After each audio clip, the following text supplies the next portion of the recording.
last year, when we started to build a church in my local area, in my home area, the Muslims rise up and just it was very difficult, and they said, no, you cannot build a church.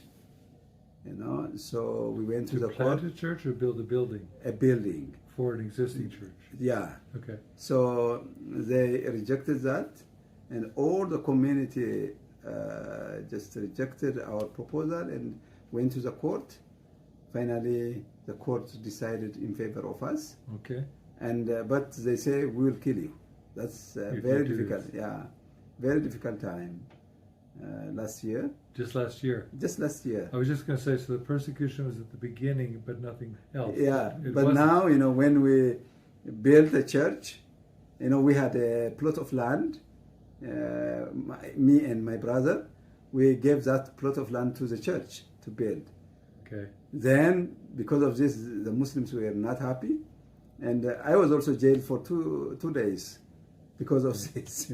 The police, came and just jailed us. Why you are building a church? And yeah, but God is good, and God just changed everything.